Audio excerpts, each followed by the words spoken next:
Bismillahirrahmanirrahim. Assalamualaikum warahmatullahi wabarakatuh.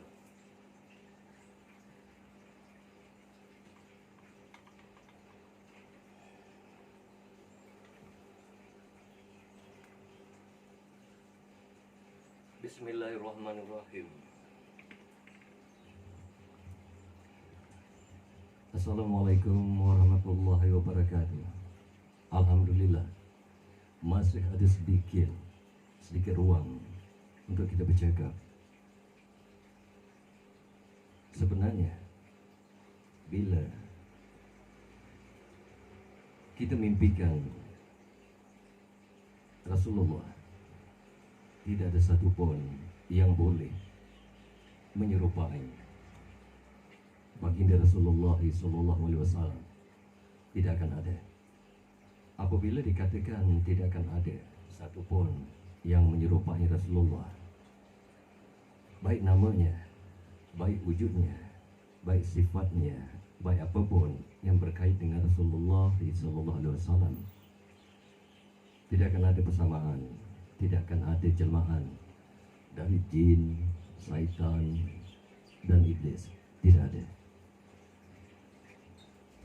Kenapa aku buat video singkat ni? Sebab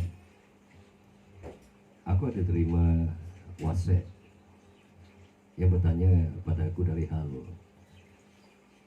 Dalam satu mimpinya, dia bertemu dengan Rasulullah SAW dalam mimpinya. Dalam mimpinya katanya,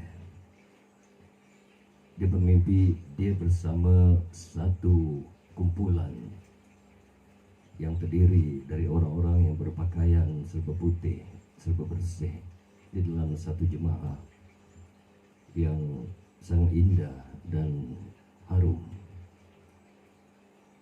Jemaah tersebut sedang menunggu kehadiran Rasulullah SAW, kerana dikabarkan Rasulullah akan datang menemui kumpulan tersebut di situ, termasuk yang bermimpi ini. Kemudian dalam mimpi tersebut, apabila mereka sudah menunggu Rasulullah dalam keadaan yang sangat merinduinya dan sangat berharap untuk dapat bertemu dengan kekasihnya, yakni Rasulullah SAW, tiba-tiba mereka dimaklumkan bahawa Rasulullah tidak dapat hadir menemui jemaah tersebut. Jadi perkara itu menyebabkan beliau rasa sangat sedih, terharu, dan menitiskan air mata kerana harapan untuk bertemu dengan baginda itu tidak tercapai, dan hajatnya seolah-olah tidak terkabul. Sebenarnya begini,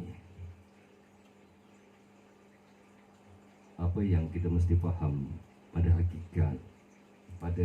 hakikat yang paling dasar pada hujung mimpi, yang dikatakan pada jatuh hujung mimpi, di hujung malam, di hujung subuh, di puncak siang, di hujung malam. Sebenarnya Rasulullah lebih merindui siapapun yang merinduinya. Lalu bagaimana jika di dalam mimpi itu Rasulullah tidak dapat hadir menemui jemaah mereka? Begini, biar aku jelaskan. Jika seseorang mendapat mimpi berkenaan satu jemaah yang dikatakan akan didatangi oleh Rasulullah SAW, kemudian di dalam mimpi itu Rasulullah tidak dapat hadir.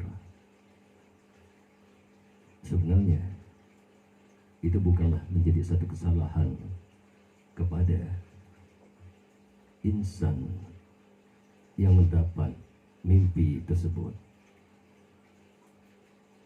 Jadi apa yang perlu dipastikan adalah semua jemaah yang ada tersebut memiliki rasa dan kerinduan yang sama kepada Rasulullah SAW. Mungkin di dalam jemaah tersebut kerinduan tidak sama, taranya tidak sama. Bahkan mungkin ada di dalam jemaah tersebut yang mana perjalanan kerohaniannya berlainan dari jalan yang dibawa oleh insan yang bermimpi tersebut. Namun kebaikan dari mimpi itu adalah sila pastikan jemaah yang ada bersama kita memiliki akidah dan rasa cinta yang sama kepada Rasulullah SAW. Kerana Rasulullah akan menemui orang-orang yang merinduinya. Bagaimana mungkin jika di dalam jemaah kita ada yang tidak merinduinya? Bagaimana mungkin Rasulullah muncul? Kerana apabila Rasulullah muncul, semua akan dapat melihatnya. Sedangkan di dalam jemaah ada yang tidak layak melihat wajah indah Rasulullah SAW. Namun bagi insan yang bermimpi, aku pesankan bahawa kadang-kala penantian ketidakhadiran Rasulullah itu semata-mata untuk insan tersebut semakin merinduinya, semakin mengharapkannya, semakin mengharapkan pertemuan dengan dirinya. Kerana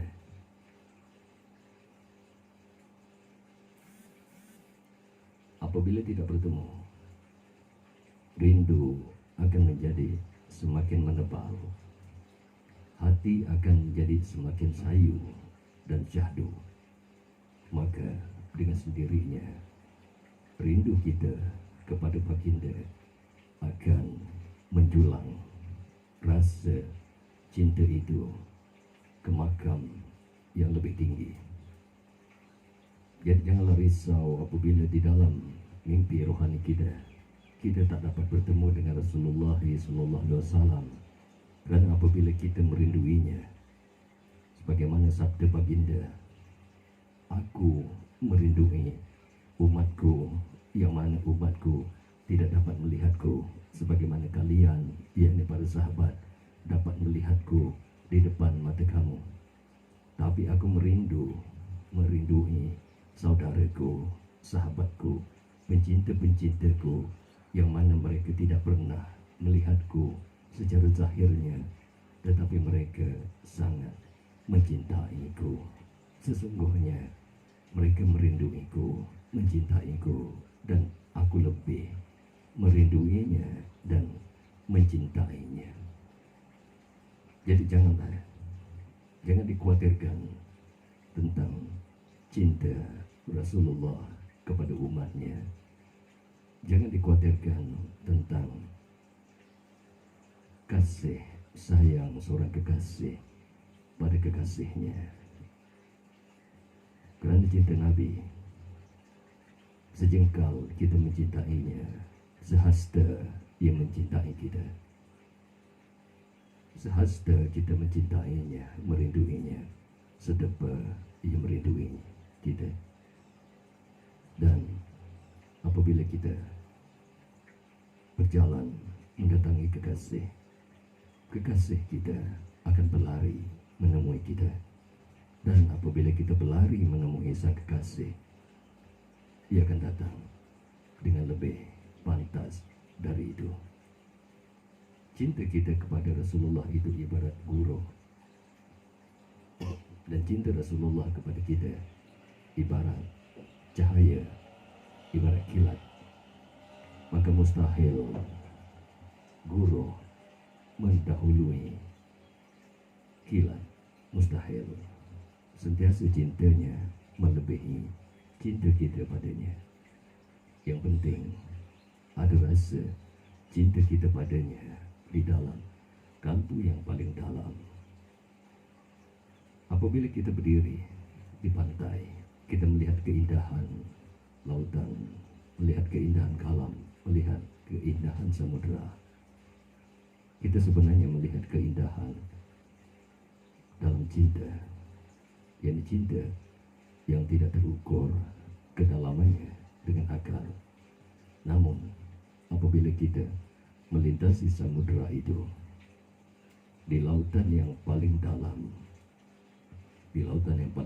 selepas melalui pantai yang keruh airnya, hijau airnya, hitam airnya, kita akan lalui keadaan lautan samudera yang sangat dalam dan sangat jernih, di mana kedalaman dan kejernihan itu menyebabkan kita melihat dasar karang, ikan-ikan dan keindahan dengan jelas, sehingga kita rasa seolah-olah kita boleh mencapainya. Tapi sebenarnya cinta yang paling dalam, betapapun kita rasakan, boleh dicapai dengan akal, sebagaimana kita rasa apabila kita duduk di satu keadaan air yang paling mutlak, paling jernih, paling bersih, paling dalam, sehingga seolah-olah kita boleh mencapai karang dan ikan. Sebenarnya kita tidak akan tercapai dalamnya samudera tersebut. Begitulah cinta kita pada Rasulullah itu sekadar yang boleh kita capai. Tapi cinta Rasulullah kepada kita sebenarnya tidak mungkin tercapai oleh kita sebagai manusia biasa. Betapapun kita mencintainya, cintanya akan sentiasa melebihi cinta kita. Betapapun dalam cinta kita padanya, cintanya lebih jauh mendalam. Maka nikmatilah rasa rindu yang baginda bekalkan. Tidak bertemu hanya menambah rasa rindu, hanya menambah rasa cinta, hanya menambah rasa hibah dan rasa lara. Tidak bertemu hanya akan menyebabkan kita melihat semula kelemahan dan kesalahan yang mungkin ada pada kita.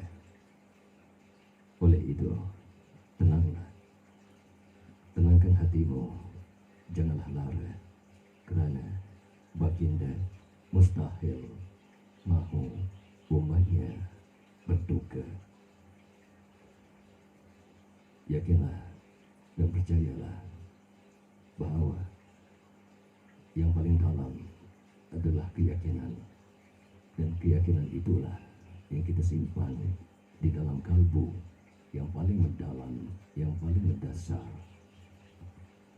Satu kata janji, dua kata sumpah, selamanya pasti.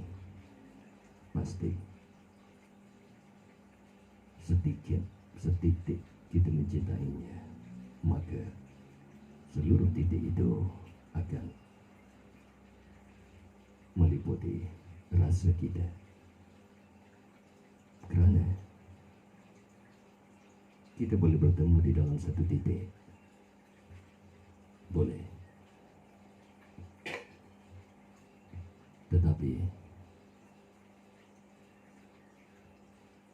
di dalam pertemuan satu titik itu menjadikan kita 3 titik bahawasanya,